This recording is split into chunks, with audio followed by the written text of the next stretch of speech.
La forêt et les surprises de Jean-Marc Saint-Laurent du CFGA Baie James. Robin, un homme dans la vingtaine, décida d'aller faire un petit tour de chasse avec ses amis.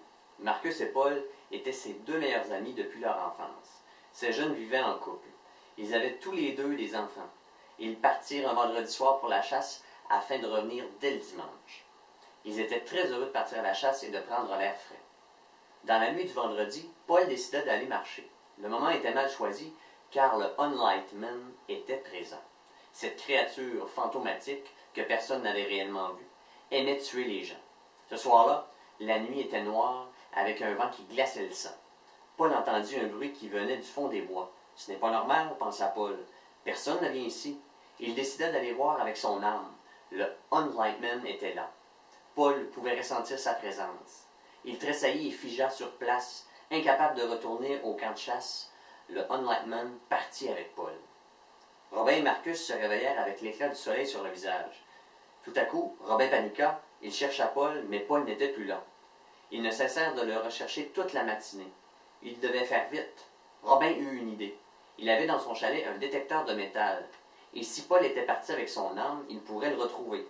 Ils commencèrent la recherche et la poursuivirent pendant 2 heures. Marcus trouva un indice, il détecta du métal et découvrit le canon de l'arme, un calibre 12. Paul ne doit pas être loin, dit Marcus. Ils trouvèrent les traces de l'empreinte des souliers et les suivirent. Cela faisait environ 30 minutes qu'ils marchaient au beau milieu de nulle part. Le temps passa et le soleil commença à descendre. Il fallait faire vite avant que le jour ne disparaisse. Marcus, lui, n'avait plus confiance de retrouver son ami, mais Robin, lui, l'obligea à continuer. Au fond des bois, ils aperçurent une lumière. C'était une chance pour eux, celle de retrouver leur ami.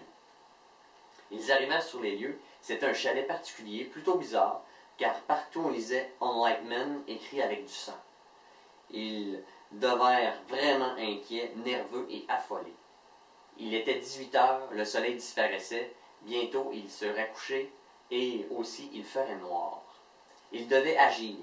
Ils rentrèrent dans le chalet et récupérèrent la lampe et le reste du calibre 12. Tout à coup, ils se rendirent compte que c'était bien l'autre moitié de l'arme appartenant à Paul.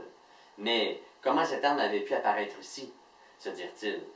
Ils se posèrent de nombreuses questions et dans leur tête, dans leur corps, tout se mit à chavirer. Marcus trouva une enveloppe cachetée sur le lit. Ils regardèrent avec nervosité l'enveloppe et trouvèrent de nombreuses photos de gens décédés. Le pire arriva, Paul était dans les photos. Derrière la photo, on pouvait lire « Dead ». Ils comprirent tout de suite que le Unlightman était un tueur de nombreuses personnes. Il fallait partir au plus vite. Il était chez le Unlightman. Le soleil commençait à se coucher. La nuit tomba.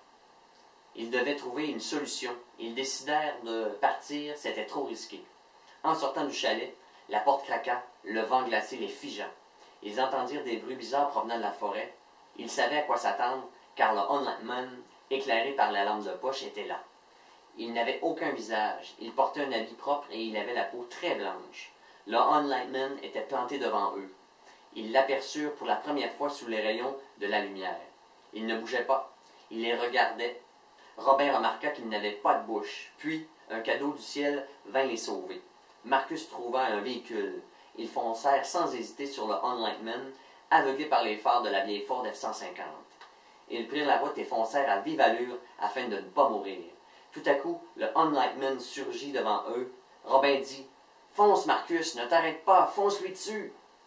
Les deux hommes roulèrent toute la nuit, puis épuisés, ils s'allongèrent pour dormir. Robin se réveilla dans son lit et il entendit « Tu as fait un mauvais rêve, Robin ?» Robin, intrigué par le son étouffé de la voix, se retourna et vit le Unlightman couché dans son lit. Jean-Marc Saint-Laurent.